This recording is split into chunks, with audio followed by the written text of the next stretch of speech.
Qual é o seu esporte preferido? Me diga. O meu é futebol. Assistir futebol.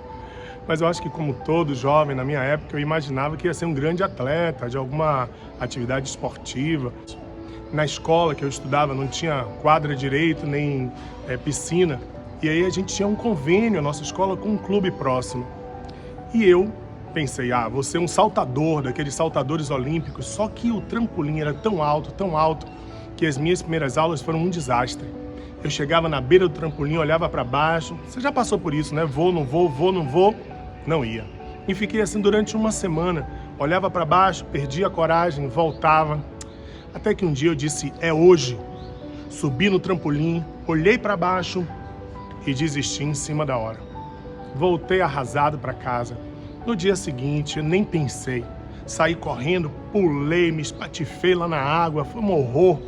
Mas, por outro lado, eu perdi o medo a partir daquele dia. É isso que a gente precisa. Perder o medo de enfrentar os saltos da vida. Ter coragem. Depois que a gente pula a primeira vez, depois que a gente encara, amigo, a partir daí eu virei um dos maiores saltadores. Mas, na verdade, o que eu descobri é que só tem um jeito. Dar o primeiro passo. E dando o primeiro passo, acabou o medo e a coragem toma conta de você. É isso que a gente quer. Vamos ter coragem, vamos enfrentar esse Enem de frente, vamos estudar e assim pode ter certeza, o medo vai embora e a vitória vem. TV Enem com você.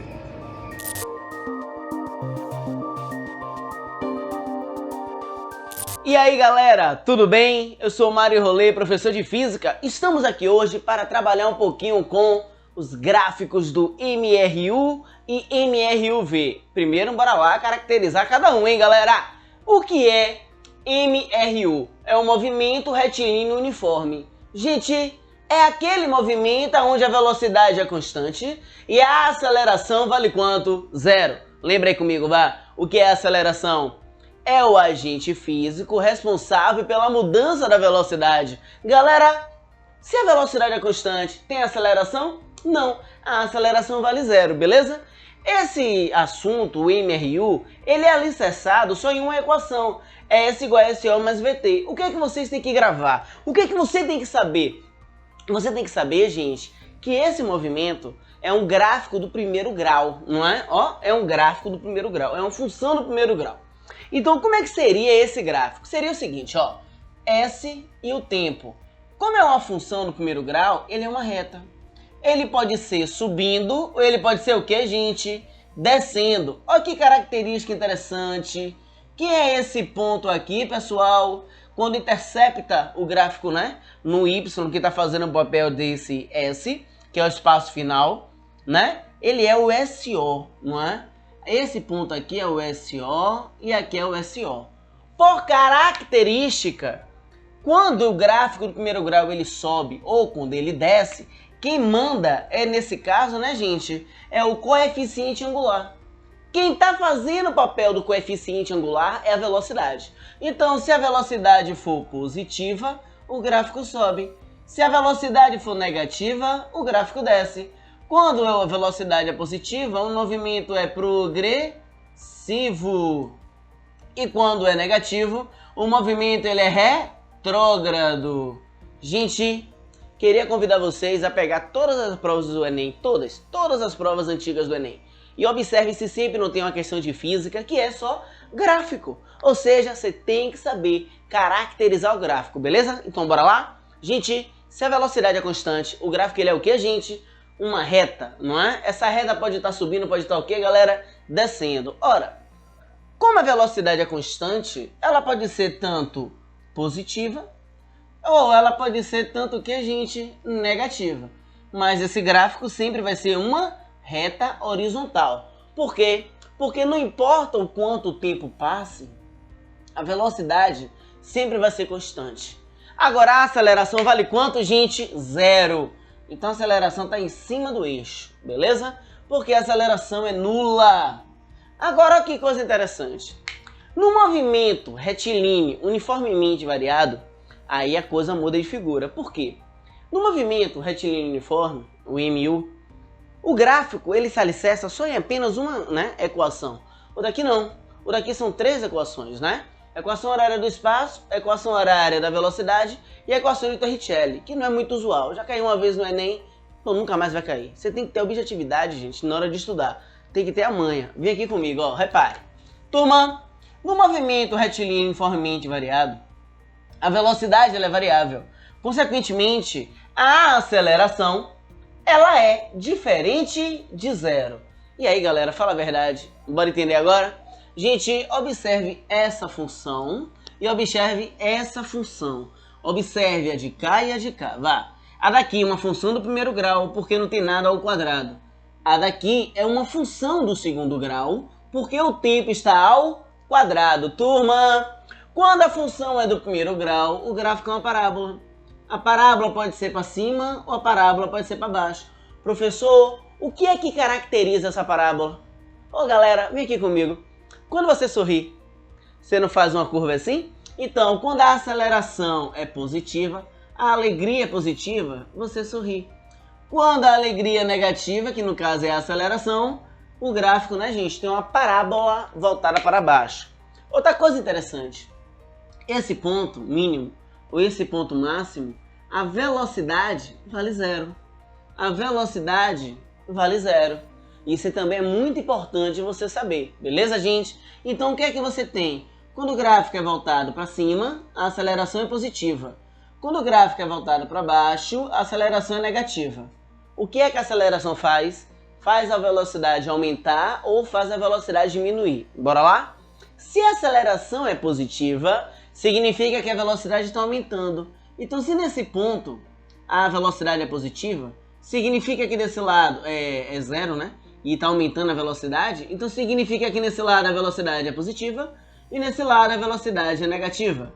Turma, quando a velocidade e a aceleração têm sinais diferentes, o movimento ele é o que, turma? Retardado. Turma, quando a aceleração e a velocidade têm o mesmo sinal, o movimento ele é acelerado. Bora agora fazer a mesma análise para aqui. Vem aqui comigo, ó. Aceleração negativa. O que é aceleração negativa? A velocidade diminui. Se nesse ponto a velocidade é 0 e ela está diminuindo, então ela está indo para o negativo. E aqui é o que, gente? Positivo. Turma, ó, a velocidade positiva, aceleração negativa. Igual é diferente? Diferente. O movimento ele é o que? Retardado. Turma, ó, velocidade negativa, aceleração negativa. O movimento é o que? Acelerado. Turma, pega a manha. Para de ficar gravando tanta coisa. Observe. Não importa se é para cima, não importa se é para baixo. Do lado de cá sempre é retardado e do lado de lá sempre é acelerado. Pegou a manha? É aí, ó, uma dica da TV Enem. Vem aqui comigo, ó. Esse gráfico, turma, aqui já é uma função do primeiro grau. Então ele é uma reta. Ou ele está subindo ou ele está descendo. Turma, quem é esse carinha aqui, ó, que corta esse ponto? É a velocidade inicial. Ô, galera, vou contar um segredo pra você aí agora, hein? Quero ver o seu diferencial, rapaz. Ó pra aqui, ó. Galerinha, quando você tiver um gráfico de velocidade em tempo, ou seja, não interessa, gente, não interessa como é o formato do gráfico. Esse gráfico, a área desse gráfico, se você pegar aqui e calcular uma área, a área desse gráfico, ela vai, né, representar o ΔS. Então, o ΔS é a área, é o que você percorre. Galera, tudo que está aqui é o que pode lhe perguntar no Enem sobre gráfico. Se você pegar a prova do Enem, com certeza absoluta tem uma questão dessa. Convido você a pegar as provas antigas e comparar. Gente, com certeza absoluta isso vai cair no Enem. É o seu diferencial. Eu acredito em vocês. É só isso, ó, gente. Não tem mais o que lhe perguntar. Com certeza vai cair isso. Beleza? Galera, muito obrigado, tá, gente? E até a próxima. Tchau, pessoal!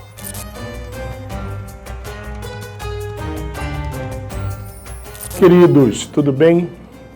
A gente está conversando sobre islamismo. Eu tinha dito a vocês de que a base dogmática, a base essencial de fé do islamismo é o Corão, ou Al-Corão. Na verdade, Al é artigo em árabe, entendeu? Então, por isso que a gente fala o Corão. Mano, é errado dizer o Al-Corão, mas seria meio ciclótico. O Corão é um livro sagrado, ele é escrito em versos, por isso que quer dizer a recitação. Por isso que quando você vê alguém falando do Corão, é sempre como se estivesse cantando, né, aquela cantilena do texto, porque é um todo texto em versos. A base mesmo das informações fundamentais está na Sharia. Na verdade, o Corão é dividido em duas partes. A Sunna, que nem todos os muçulmanos aceitam, e a Sharia, que são os princípios essenciais da fé islâmica. Esses são os princípios. Vamos ver diretamente de lá do Oriente Médio. O islamismo, a fé islâmica, criada por Maomé no século VI d.C., se baseia na Sharia ou Sharia, que são os 5 princípios fundamentais da fé islâmica. A Shahada ou Saada, que é a profissão de fé, não há outro Deus a não ser Alá e Maomé, o seu profeta. Todo muçulmano tem que acreditar e professar, dizer esse princípio da Saada. O Zlat ou Salat, que são as 5 orações diárias. O Zakat, que é o único tributo obrigatório pago por todo muçulmano. 2,5% de toda a sua renda é usada para libertar presos em guerra e para ajudar os desvalidos também. A Hajj, que é a peregrinação a Meca, que deve ser feita por todo muçulmano pelo menos uma vez na sua vida. E o mês do Ramadã. O mês do Ramadã é o mês sagrado da fé islâmica. É o mês em que se comemora a revelação do Corão, do livro sagrado, dos princípios do islamismo ao profeta Maomé. Durante esse mês, o muçulmano ele não pode comer, beber, ter relações sexuais, fumar entre o nascer e o pôr do sol. Esses são os princípios da Sharia ou Sharia, os princípios fundamentais da fé islâmica.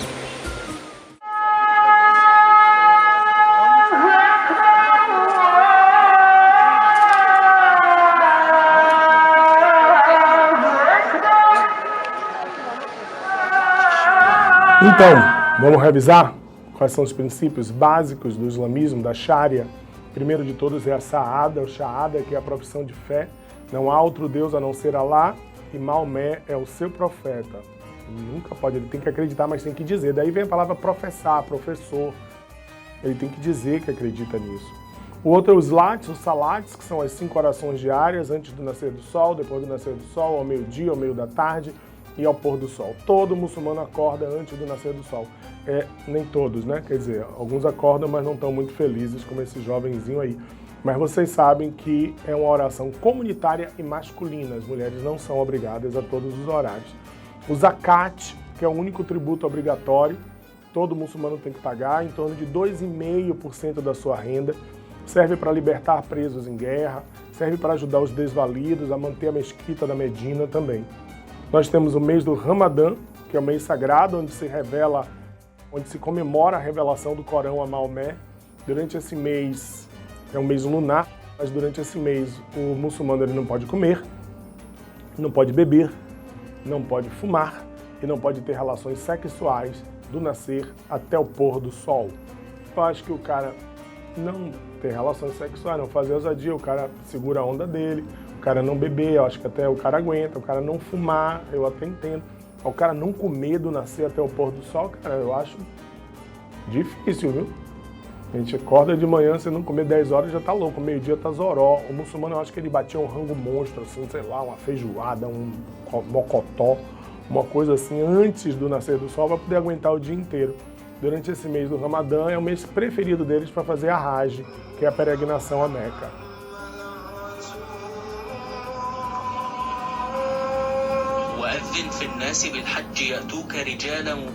Como eu disse a vocês, eles têm hábitos muito curiosos, diferentes, mas isso não implica que são errados, ou melhores ou piores que o nosso. Os hábitos de vestimenta, como as burcas, por exemplo, são elementos da cultura deles. Eu gosto muito de uma charge, deixa eu ver se eu tenho ela aqui, enquanto vocês vão vendo essas imagens. Aí, gosto muito dela. Você vê uma ocidental, uma mulher ocidental, dizendo tudo coberto, menos os olhos, o que é uma cultura cruel, machista e dominadora. Aí a muçulmana diz tudo descoberto, menos os olhos, o que é uma cultura cruel, machista e dominadora. Aí eu pergunto a você aí, na sua reflexão doméstica, qual das duas está certa, a ocidental ou a muçulmana? Nenhuma das duas, concordam? Porque todas as duas estão interpretando a cultura da outra a partir do seu ponto de vista. Isso chama-se etnocentrismo, não é saudável no mundo da diversidade. E a Hajj, que eu falei para vocês, que é a peregrinação a Meca, todo muçulmano tem que ir, em condições físicas e econômicas, ele tem que ir a Meca pelo menos uma vez na vida.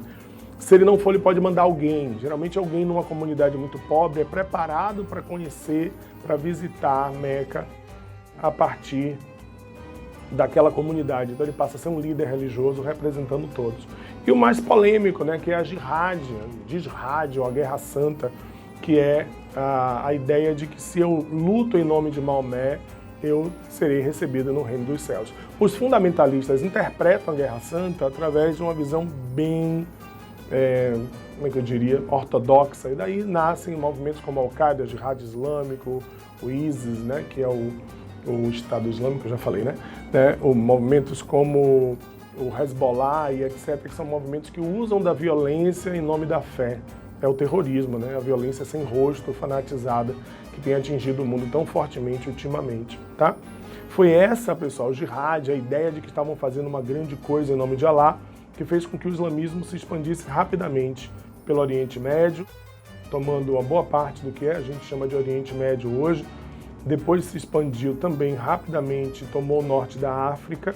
Não é à toa que uma boa parte dos países do norte da África hoje são países muçulmanos, avançando, acredite, até a Península Ibérica, Portugal e Espanha. Só foram detidos, pessoal, numa batalha famosa chamada Batalha de Poitiers e o Mediterrâneo, tomaram o Mediterrâneo todo também, e foram detidos apenas na famosa batalha, a Batalha de Poitiers, pelo mordomo do paço do Império Carolíngio, Carlos Martel, que foi o responsável por deter o avanço das tropas muçulmanas à fronteira entre o que é hoje a Espanha e a França, uma cidade belíssima, uma cidade universitária, a cidade de Poitiers, foi aonde foram detidos. Olha uma imagenzinha de Poitiers aí, tá vendo?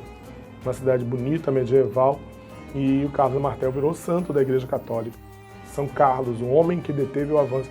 É curioso, eu sei que história não tem sido, mas se a gente pensar bem, se não fosse esse controle dos muçulmanos, provavelmente o mundo seria islâmico hoje. E o cristianismo poderia estar reduzido a uma seita em determinadas regiões só da Europa. Lembrar que a expansão árabe trouxe cultura para o Ocidente, trouxe muitas influências na literatura, na música, na álgebra.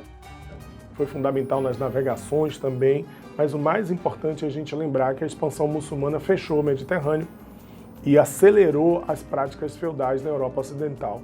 Então, assim, o Mediterrâneo passou a ser, como se dizia, a bacia de Maomé, que nenhuma tábua boiava no Mediterrâneo se não fosse vontade de Alá. No mundo de hoje, nós temos os dois principais grupos islâmicos, são os xiitas e os sunitas.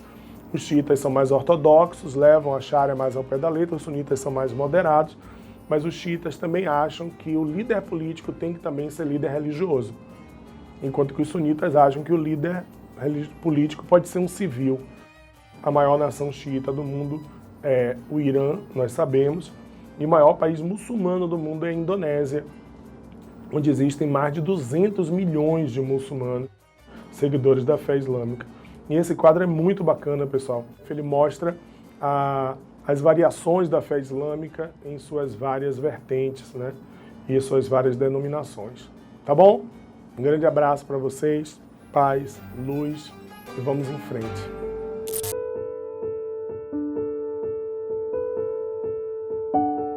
Fala, meu povo lindo! E aí, estão aproveitando as aulas da nossa TV Enem? Bom, eu sou Felipe Veloso, ator, e como vocês sabem, toda semana eu dou uma passadinha aqui nos intervalos da programação, sempre trazendo um conteúdo exclusivo, preparado com muito carinho para vocês. Na edição de hoje, eu trago uma novidade, o Dando a Letra, onde eu apresento grandes canções em forma de dramaturgia. Espero que vocês curtam.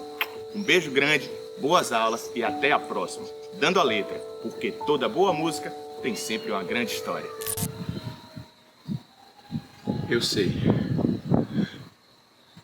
que eu vou te amar por toda a minha vida. Eu vou te amar em cada despedida, eu vou te amar desesperadamente. Eu sei que eu vou te amar. E cada verso meu será para te dizer que eu sei que eu vou te amar. Eu sei que eu vou chorar a cada ausência tua. Eu vou chorar, mas cada volta tua há de apagar o que essa tua ausência me causou. Eu sei que eu vou sofrer a eterna desventura de viver à espera, de viver ao lado teu por toda a minha vida.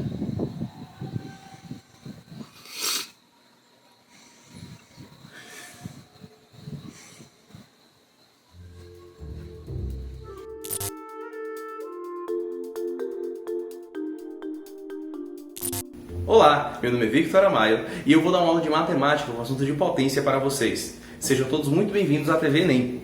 Vamos começar sem mais delongas. Primeiro, vamos falar sobre as definições importantes, tá?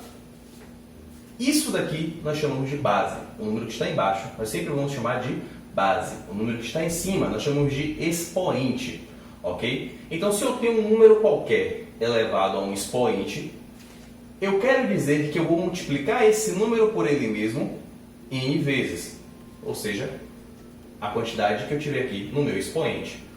Por exemplo, se eu tenho 2 elevado a 3, eu vou pegar 2 e multiplicar por ele mesmo 3 vezes. Então é 2 vezes 2 vezes 2. Resolvemos, 2 vezes 2, isso aqui é 4. Pego esse 4 e multiplico pelo 2 de cá que faltou. Então 4 vezes 2 dá 8. Então 2 elevado à terceira é igual a 8. Se eu tenho um número qualquer elevado a um expoente de base fracionada, eu simplesmente faço da seguinte forma. Eu pego esse número que está aqui dentro, deixo ele elevado à minha base, e pego o número que estava embaixo e coloco dentro de uma raiz. Vamos, por exemplo, se eu tenho 2 elevado a 3 meios, ou 2 elevado a 3 sobre 2, eu vou pegar, boto uma raiz aqui, o número que está aqui dentro eu coloco na raiz. E o número que está em cima eu coloco na minha base. Como aqui é um 2, isso aqui então é uma raiz quadrada, então eu não preciso colocar o valor desse 2 aqui, já que é uma raiz quadrada, ok? Se eu tivesse um outro número, Vitor, então vou colocar aqui um outro exemplo para vocês, tá? Se eu tenho, por exemplo, 2 elevado a 1/3, então bota a raiz, pego a base dentro da raiz. O número que está embaixo fica na raiz, o número que está em cima fica aqui. Novamente, como aquilo dali é 1, eu não preciso colocar. Por quê? Porque todo número elevado a 1 é igual a ele mesmo. Então, eu posso apagar isso daqui. Posso deixar assim. Então, fica a raiz cúbica de 2. Ok?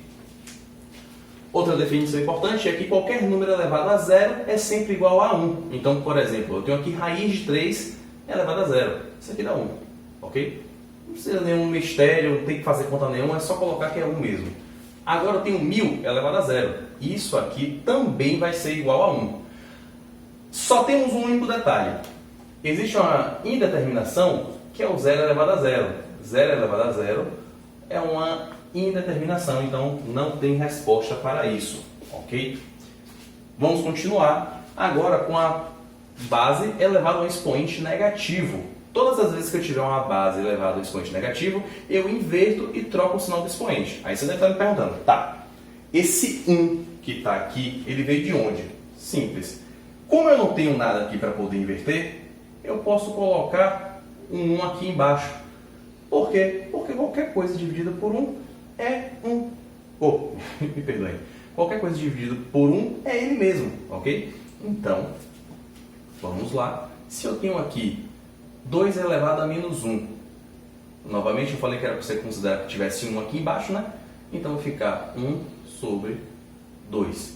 como aqui vai ficar um positivo agora, eu não preciso colocar pelo mesmo motivo que eu já expliquei aqui antes, não é? Vamos complicar a vida de vocês.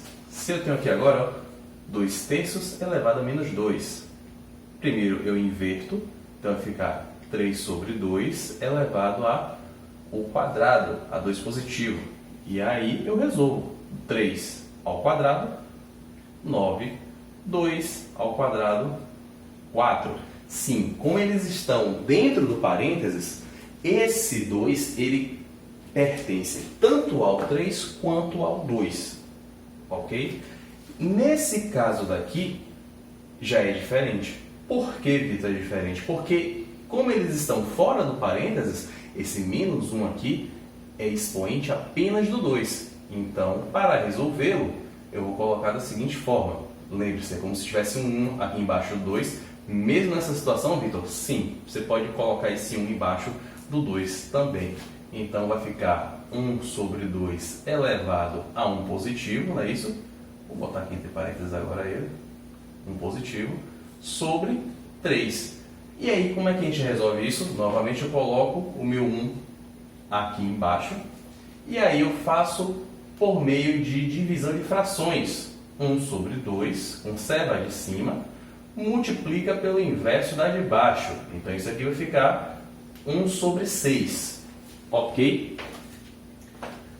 Agora, nós vamos começar com a parte onde eu vou explicar para vocês as propriedades operatórias, que são aquelas propriedades que são importantes e vocês vão utilizar muito, muito mesmo em questões de física e em questões de química. Então, essa parte aqui é muito importante. Espero que vocês estejam copiando tudo, hein?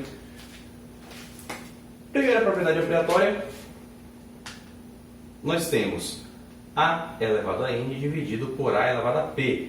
Ou seja, todas as vezes que eu tiver dois números de bases iguais elevado a expoentes diferentes, dividindo, eu simplesmente subtraio o expoente do de cima, tá vendo aqui, menos o expoente do de baixo.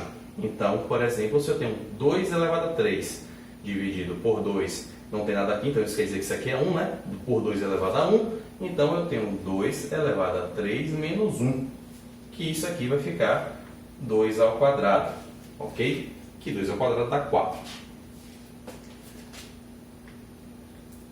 Agora vem o The Jump of the Cat, que é o pulo do gato em árabe, para você que não manja dos inglês. Se eu tiver aqui, ó, 2 elevado a 3 dividido por 2 elevado a menos 1, aí eu simplesmente respeito o sinal. Então, não é o de baixo, o expoente de cima menos o expoente de baixo, então menos, abre parênteses, menos 1. E aí vai ficar menos vezes menos dá mais. Então, portanto, isso aqui ficaria 2 elevado a 3 mais 1, que é 2 elevado a 4. Isso aqui é igual a 16, ok? Vamos para o de baixo agora, que é quando eu tenho multiplicando. Quando eu tenho números de bases iguais multiplicando, eu simplesmente somo seus expoentes. Então, se eu tenho 2 elevado a 3 vezes 2 elevado a 1, isso aqui é a mesma coisa que 2 elevado a 3 mais 1, que vai ficar 2 elevado a 4, que é igual a 16. Ok? Com a nossa outra propriedade, se eu tenho um número elevado a um expoente dentro do parênteses que está elevado a um outro expoente, eu simplesmente multiplico os seus expoentes. Então, se eu tenho aqui, por exemplo, 2 elevado à terceira elevado à segunda dentro de parênteses, isso aqui vai ficar 2 elevado a 3 vezes 2, que é 2 elevado a sexta, ok? Aí, quanto é que fica 2 elevado a sexta? 2 elevado a sexta é 64, ó. 2 vezes 2, 4 vezes 2, 8 vezes 2, 16, vezes 2, 32, vezes 2, 64. Agora, nessa de baixo aqui, isso daqui é diferente disso daqui, porque aqui eu tenho parênteses, aqui eu não tenho parênteses, aqui é o que a gente chama de potência de potência. Então, primeiro eu resolvo o 3 elevado ao quadrado, então isso aqui vai ficar 2 elevado a 3 ao quadrado dá 9, porque é 3 vezes 3, não é isso? E agora sim eu resolvo 2 elevado a nona, que como eu já gravei as potências de base 2, isso aqui dá 512. ok? Muito bom. Continuando com a nossa última propriedade operatória, essa daqui é muito importante, tá, gente? Porque de acordo com o que estiver acontecendo, pode ser que se calcule de formas diferentes e eu coloquei os 3 casos aqui, tá? Se eu tenho A vezes B elevado a N, e esse N aqui, ele eleva o A e o B separadamente, e eles continuam multiplicando entre si.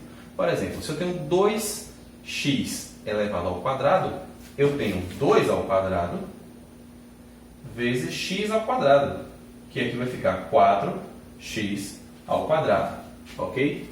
Já se eu tenho eles assim em forma de fração, continua obedecendo a minha propriedade. Então eu vou ter x ao quadrado sobre 2 ao quadrado.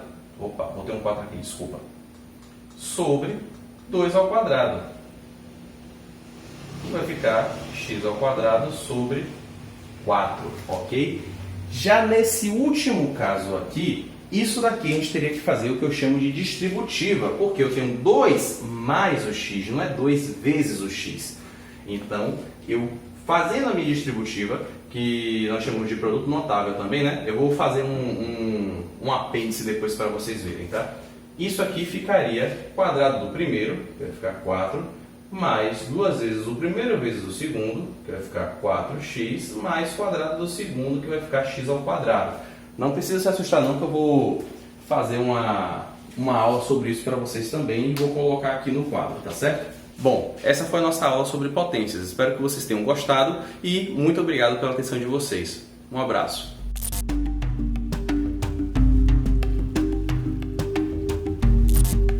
Olá, eu sou Carol Silveira, professora de redação, e na nossa aula de hoje nós vamos falar sobre repertório sociocultural. Carol, eu sempre ouço falar sobre repertório quando o assunto é redação. Até tenho uma leve noção do que se trata, mas eu queria saber o que é, quais são os melhores repertórios e onde aplicar esses repertórios. Pode ficar tranquilo que eu vou lhe explicar tudo isso. Vamos por partes, tudo bem? Primeiro, para que você entenda o que é um repertório sociocultural, eu preciso voltar um pouquinho no tempo, lá quando você era estudante do ensino fundamental, que com certeza quando você aprendeu a fazer redação no modelo dissertativo ou argumentativo, que é o gênero textual cobrado pelo Exame Nacional do Ensino Médio, seus professores enfatizavam que você precisava afirmar, justificar, ou seja, dissertar e defender argumentos, e que para isso você precisava de um recurso que é a exemplificação. Carol, a exemplificação é a mesma coisa que repertório sociocultural? Mais ou menos. Na verdade, lá no ensino fundamental, você já tinha noção de que o exemplo é fundamental para que você tenha um bom resultado no quesito conteúdo dentro do seu texto, correto?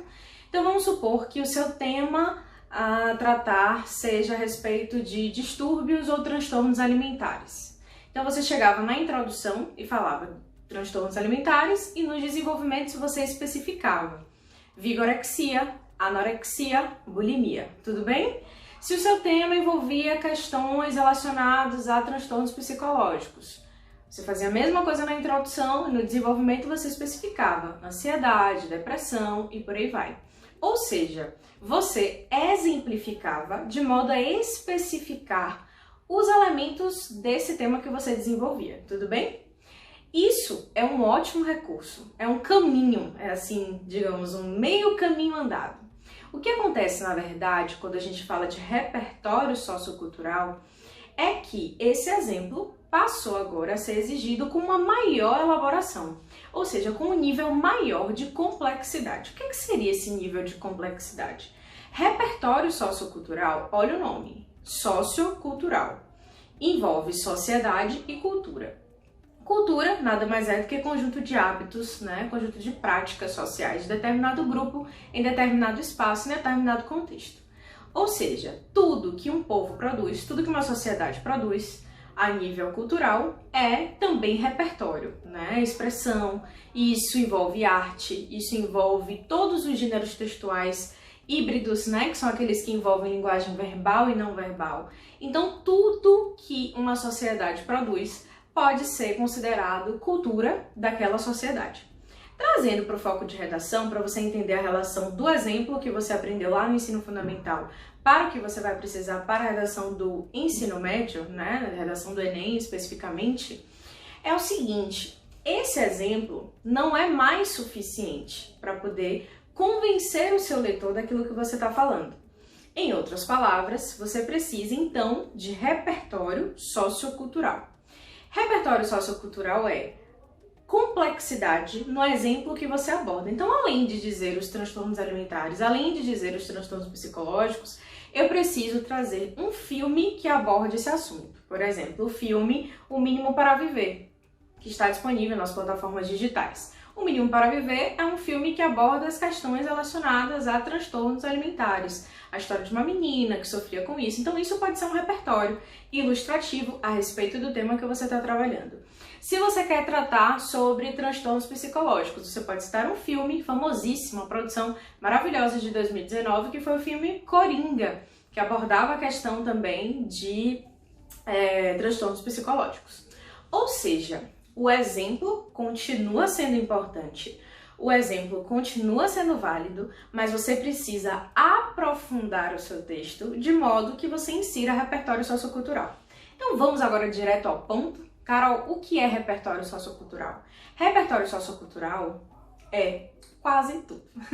Na verdade, quando eu digo quase tudo, porque você pode citar filmes, séries, documentários, músicas, poemas, livros, que mais? Dados estatísticos, alusões históricas. Então eu vou te dar alguns exemplos, né? Nesse sentido. Mas eu queria que você entendesse que, na verdade, o princípio desse conceito de repertório sociocultural demanda um entendimento nosso de que, na verdade, na sociedade não existe uma cultura melhor do que outra, né? Isso, de uma vez por todas, precisa cair por terra.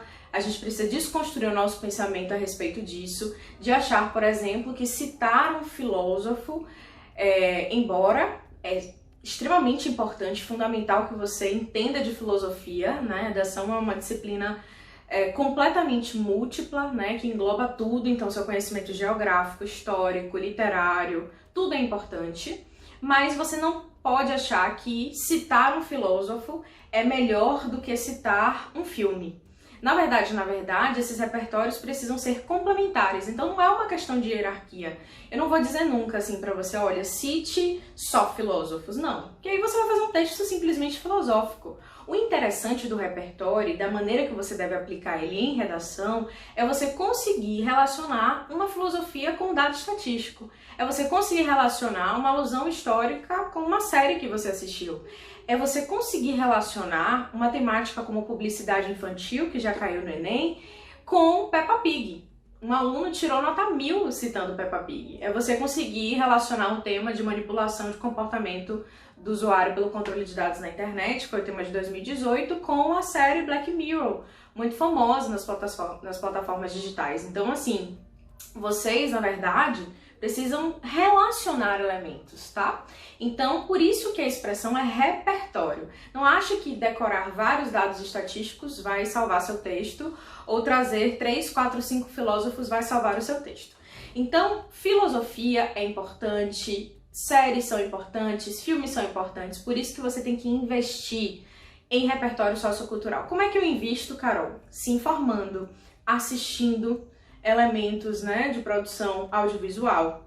Você precisa ler mais, você precisa estar bem informado, né, porque você pode citar casos famosos, situações famosas como fatos comprováveis, que é como a gente chama esse tipo de repertório, e tudo isso vai demonstrar para o seu corretor o seu conhecimento, né, a respeito daquele aluno, a sua bagagem, literalmente o seu repertório sobre aquele conteúdo.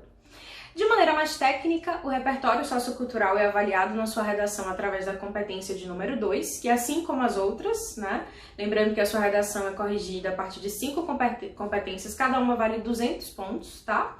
Então, você tem aí 200 pontos para seleção de repertórios, relacionar o seu tema com várias áreas de conhecimento e por aí vai, correto? Então, recapitulando, repertório sociocultural é tudo que você pode inserir, tudo que tem uma fonte legitimada, e aí eu preciso te chamar aqui assim, ó, no cantinho pra gente conversar. Carol, o que seria um repertório legitimado e um repertório pertinente ao tema? Eu vou citar um exemplo que vai fazer com que você entenda claramente isso. Uma vez eu passei um tema em sala para meus alunos, que era a respeito da representatividade feminina na sociedade. E aí um aluno fez: Carol, eu estudei muito e citei 3 filósofos. Eu disse: olha, tem repertório, né? Vamos lá, são repertórios legitimados. 3 filósofos: Aristóteles, Platão e Sócrates. Eu disse: olha, são, né, filósofos legitimados. Ok, maravilha. Só que o tema era sobre representatividade feminina. Ou seja, ele não citou nenhum exemplo, né, de mulher em algum contexto, né, na literatura, no mercado de trabalho, na ciência. Não trouxe exemplos práticos da mulher no mercado de trabalho, só discutiu o tema a nível filosófico e citando apenas filósofos, né, homens. Ou seja, nem na própria redação as mulheres estavam representadas a nível de citação. Ou seja, ele ganha uma pontuação, ou repertório legitimado, mas ele não consegue atingir nota máxima na competência 2, porque além do seu repertório ser legitimado, o seu repertório precisa ser pertinente ao tema, tá certo? Não esqueça disso. Então você tem que unir as duas coisas, correto? Então, repertório sociocultural é tudo aquilo que você carrega na sua bagagem de conhecimento de informação que pode ser relacionado e atrelado ao seu tema.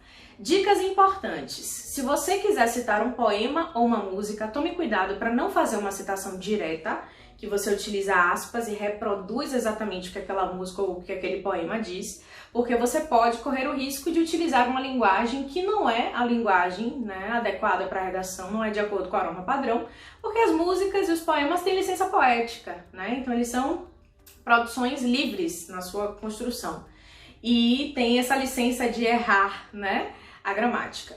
Em outras palavras, você deve sempre adaptar, né, esses repertórios ao contexto. E por último, e não menos importante, porque isso é fundamental para você que vai fazer redação do Enem, é saber onde aplicar esse repertório. Tá, Carol, já entendi que eu preciso ter repertório, mas eu vou aplicar esse repertório onde? Eu vou te dizer agora.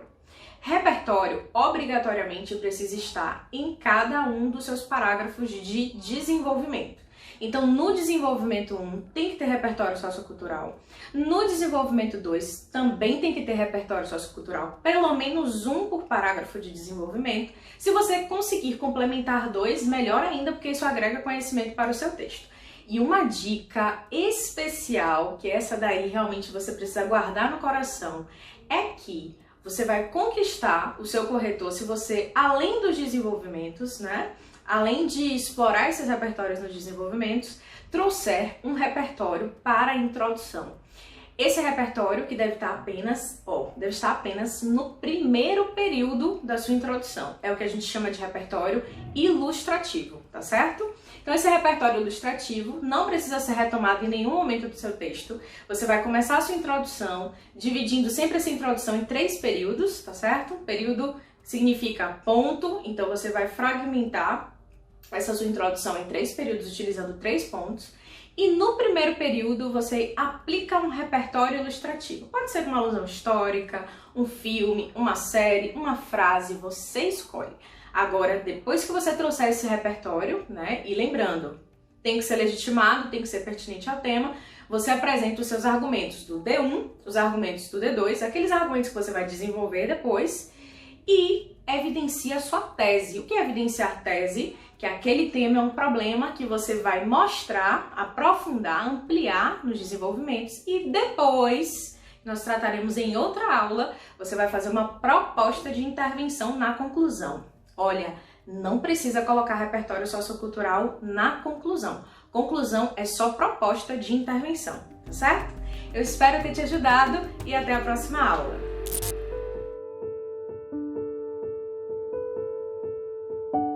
E aí, galera, tudo bem com vocês? Me digam uma coisa, vocês estão preparando o corpo de vocês para essa maratona aí?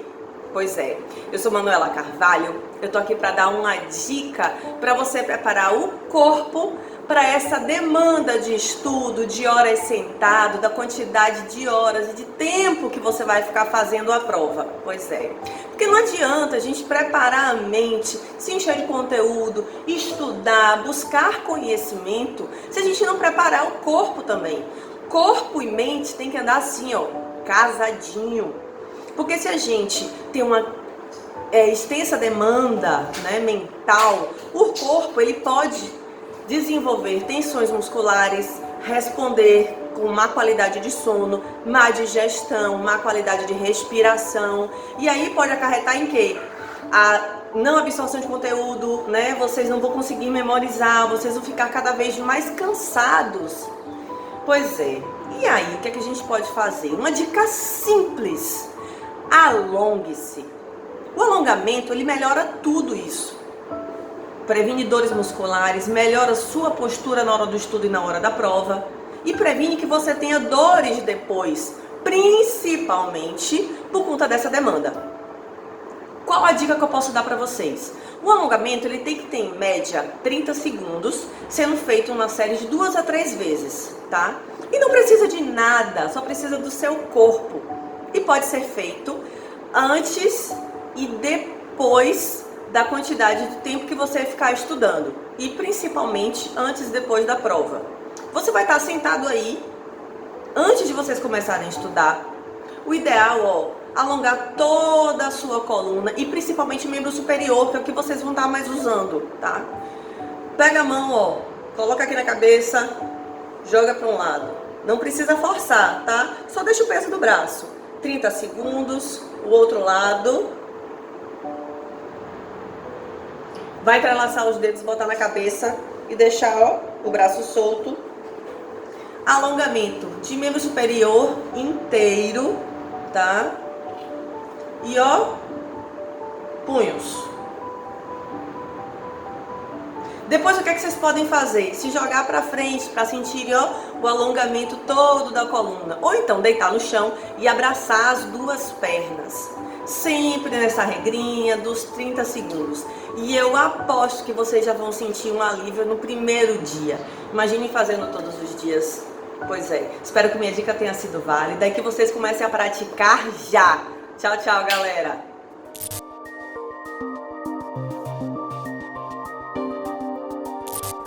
Fala pessoal, e aí, tudo bom? Meu nome é Leonardo, sou professor de Química, sejam bem-vindos aqui ao meu laboratório. Sei que não é um laboratório, é uma cozinha, mas é nesse lugar que a gente faz misturas, faz reações químicas, separações de misturas. Nossa cozinha não deixa de ser um laboratório, tá bom? E vamos nessa aula falar sobre separação de misturas homogêneas, tá? Mas antes de seguir com esse assunto, vou fazer uma pergunta dificílima para vocês. Em que copo tem cerveja? E qual copo eu tenho uísque? Bom, fica fácil até pela textura, pelo tipo de copo. Claro, na direita, cerveja. Na esquerda, uísque. Quais são as diferenças, além da textura? O odor, propriedade organoléptica, que vocês já viram anteriormente. O teor alcoólico. E elas também são classificadas de maneira diferente. A cerveja como bebidas fermentadas, o uísque com bebidas destiladas. Curioso que ambos passam pelo processo de fermentação. O que é o processo de fermentação? São ações de micro-organismos, as tais leveduras, que transformam açúcares dos grãos, do malte, da cevada, em álcool. Né? É um processo que vocês vão ver lá em biologia, mas com maior propriedade. Ao findar, temos uma solução em torno de 5% de álcool. Ué, qual é a diferença então para o uísque? O uísque vai sofrer um processo de destilação, no qual vai deixar uma solução com maior teor alcoólico. Como é que funciona essa destilação? É o que vamos ver hoje. Mas antes, vamos falar de misturas homogêneas, tá? Um exemplo de mistura homogênea é a água. a água que sai da nossa torneira é um exemplo de mistura homogênea. Aquela substância pura? Não, né? Tem vários sais minerais aqui, flúor, então é um exemplo de mistura homogênea. Mas vamos, né, dar uma aprimorada nessa mistura homogênea. Vou colocar aqui uma quantidade de sal, tá? Sal.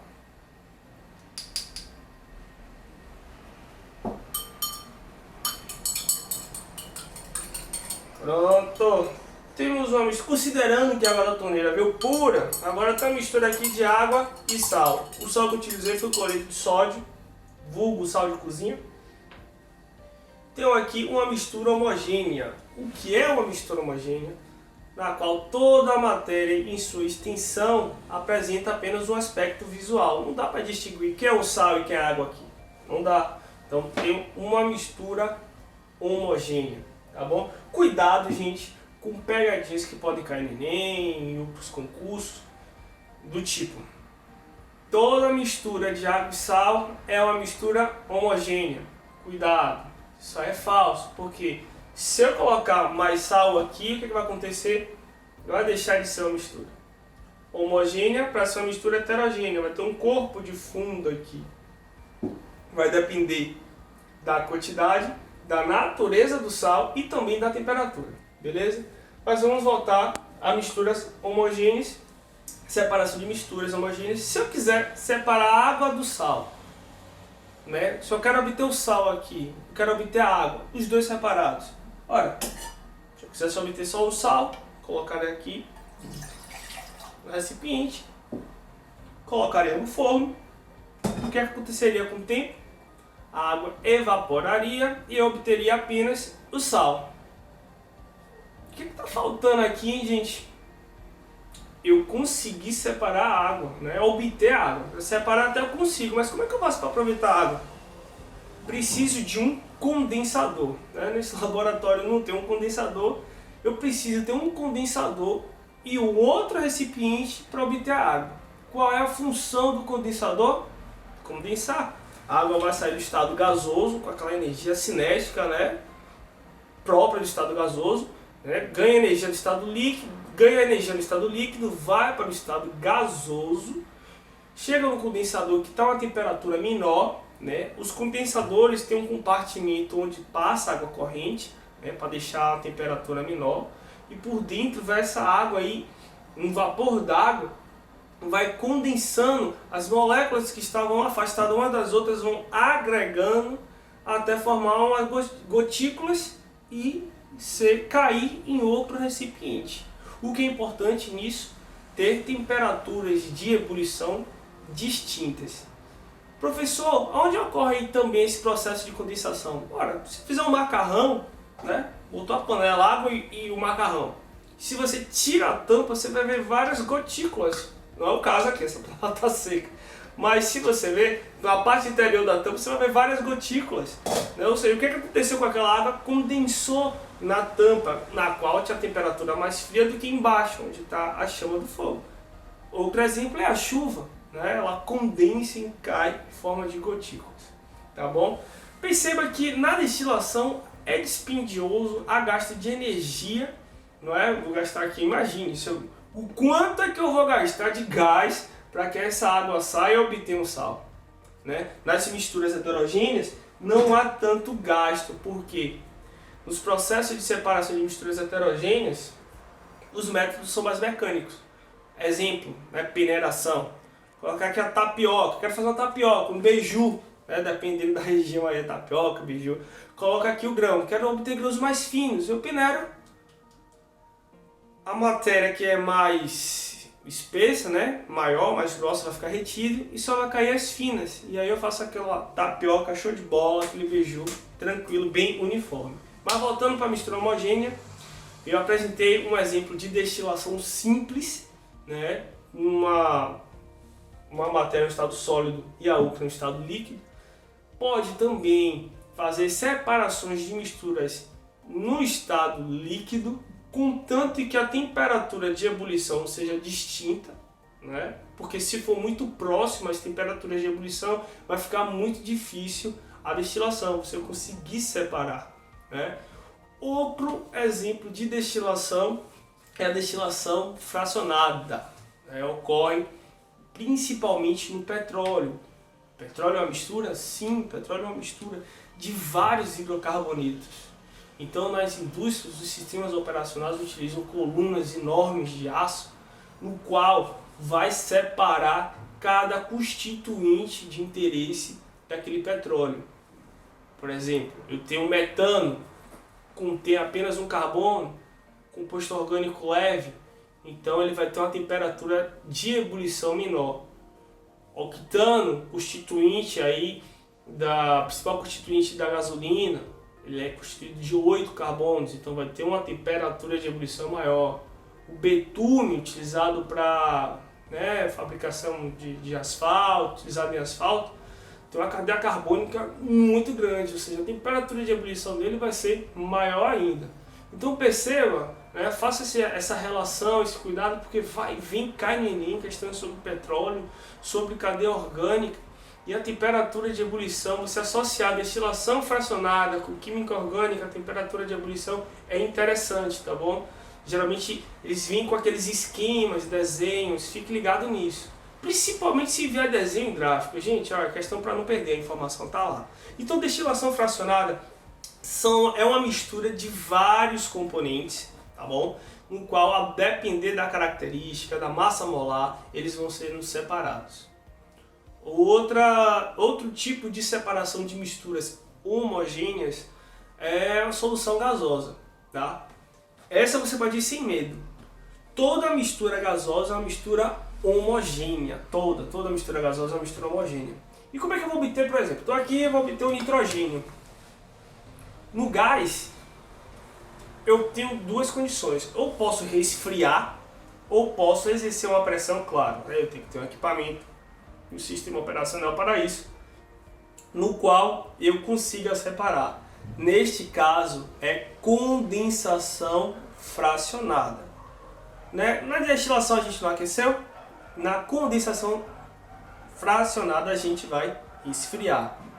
Como se trata de um gás, pode ser por temperatura ou por pressão, tá? Fiquem ligados nisso. Há também diversos... Fiquem ligados nisso. Há diversos métodos de separação de misturas heterogêneas. Essas são as principais das misturas homogêneas. Fiquem espertos, leiam as questões com atenção e sucesso aí neste Enem.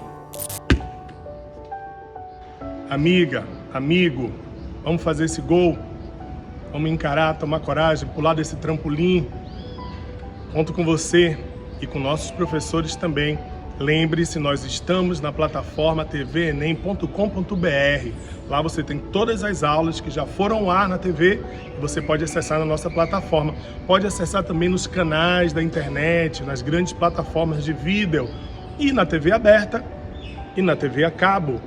Sempre juntos, TV Enem, conto com vocês.